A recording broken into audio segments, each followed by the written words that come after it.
It's irrelevant. But if they were coming in taking these other positions, we know that there would be an outcry from doctors, from journalists, and from other people of high positions if their wages were being drove down. Absolutely, and driven down. I go back to the book that Frederick Bastiat wrote, or it's an essay called "The Law," and the byline is "Power, Liberty, and the Proper Role of Government." And he opined that the problem that we have with the law is fake philanthropy.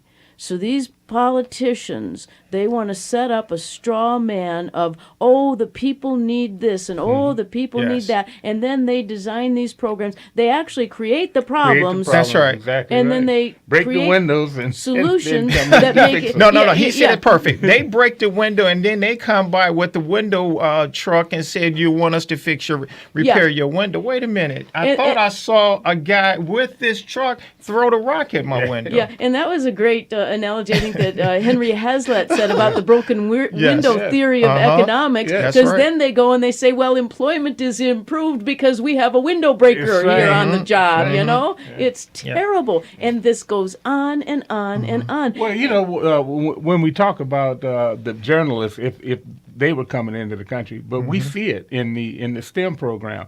People have talked about this STEM program being such a great deal. Right. But they are using that program to just annihilate the workers in high tech stuff and have them train people that are coming in from another country to do their job. Yeah. And at a lower wage. Yes. Yeah. Since when has it been the role of our elected officials to help the people of other countries above and beyond the people of America? Of America. I mean, Every country on the face of the earth. It's blatantly evident when we have 95 million people out of the workforce. That's right. This is incredible. Every country protects their own people. What happened to America? We got 300 million people in this country.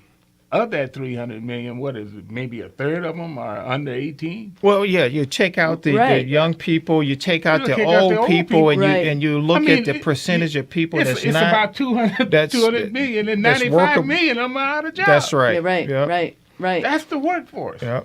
Well, what do you think about Carly Fiorina? I thought that she was very well versed. She really does impress me with her depth of knowledge and seemingly inherent understanding of concepts and policies and procedures, etc. When she said that we need to get back to zero-based budgeting, she had me.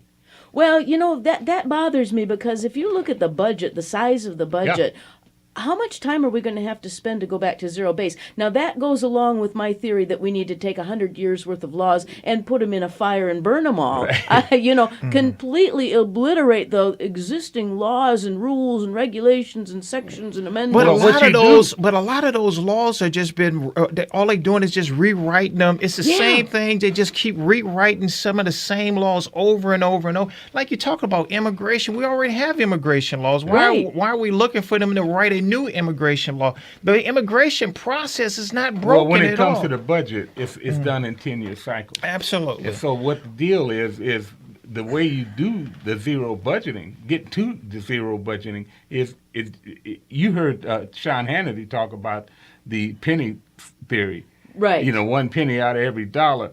Well, basically what you can do is, do you and I could we possibly believe that this government is deserving of a 12% raise every year? Well, that's a good question. Well, it's in fact, automatic, too. and that's what you mean by... So what you do is you start cutting that down. Yes. Absolutely. And by attrition, which is what Ben Carson said, by attrition, that means we don't hire no more in the federal government, and we start to bring that down, and we start to, okay, you got 10% last year, whether you deserved it or not. This year, you're getting 9% or 8%. You're absolutely right. So, but if we have any audience members that would like to comment on the presidential debate, or if they were at the Sean Hannity event last night in Troy, please give us a call, 1-734-822-1600, 734-822-1600. And the penny theory is a good theory, but what happens is it doesn't actually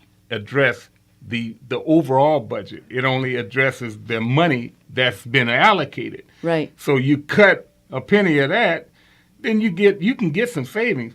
But if you go at the actual raise and say, okay, you got to justify this 10% raise. If you don't, because what they do is they spend money in order to not have any surplus. The government is in business to lose money. Right. And, Yes, so they don't James- have to send it back. Those departments, they always find a way to spend that extra money. Spend so it they all. don't have and to they send do it back. things like what was going on in the IRS, where they were having these parties, and you seen that. So I mean, and we know that waste is there. We know that overspending is there, and yet and still we continue to go along that same. You know line. what? You said something, and we don't hear that much being said about this. That word waste. We don't hear that word waste Exactly. being used a lot anymore. Yeah. It And used fraud. to be, Yeah. and fraud. Waste, fraud, that and used abuse. to be a word that we use all the time, Yeah. And so we're talking about all these other things, and we don't use, and I noticed that everybody kind of steer away from that word waste and fraud. Yeah, and that's Yeah. why Carly Fiorina is right on the money, because she has run a business. She has had to Right. run a business like a business, and the first time something that she did and was responsible for, like buying Compact, and it didn't work out, what happened? They canned her. Yeah, exactly. That's what they do in the So- private sector. So who Yeah. gets canned in the federal government? Nobody. Well, I'll tell you, there's some we should be canning in the federal government. That's for sure. Well, we need Yeah. the whole pack of them need to be thrown out. Well, that's absolutely true. And that's why, quite frankly, I think that the president doesn't necessarily have to be a policy wonk. He Yeah. has to be a visionary. He Yeah. has to be able to put good people around him, because there is no business that doesn't get successful by that concept of taking a leader Yeah. and then surrounding that leader with people who are even smarter than that Real, leader. real quick, what has been the overall point of contention between the Republicans and Democrats is the deficit spending and the debt.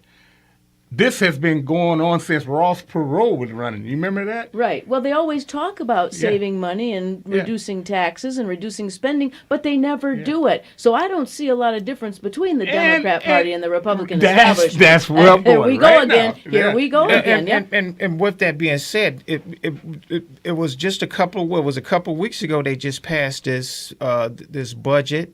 And, Yes.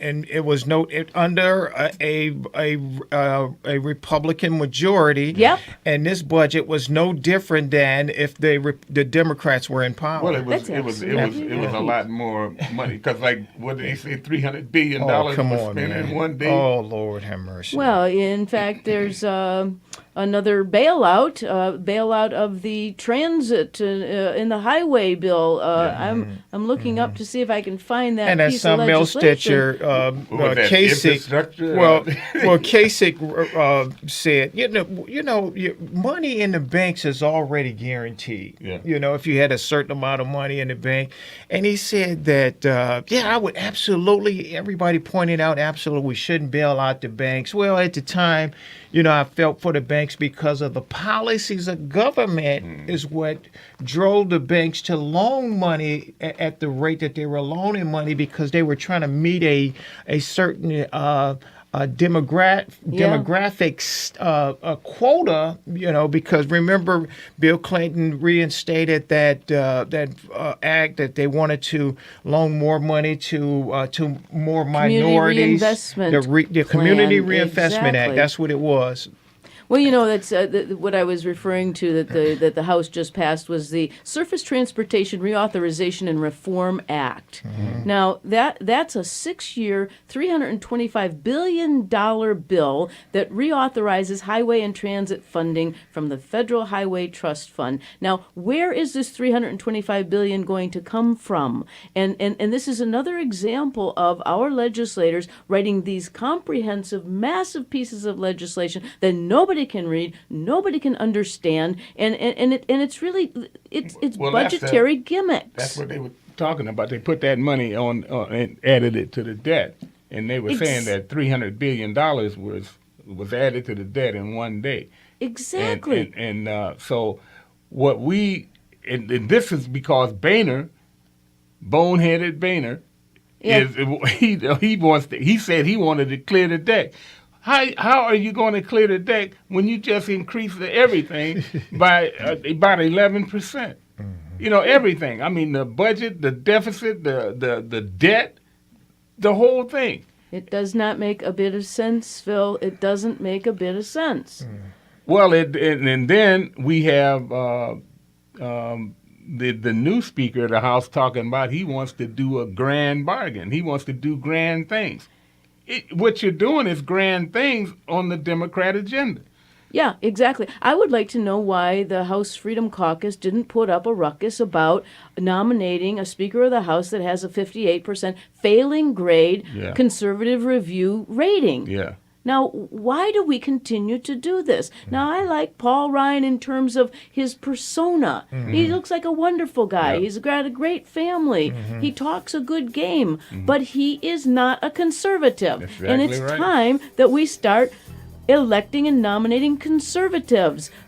It's beyond belief, and we're almost at the end of the show. In fact, I hear the music. We've got 1 minute left. Do either of you have anything Well, you I want want to to say? say that it's three things that's important: God, country, and family, and vote out every Democrat you can find. Good job. Thank you so much. Have a great day.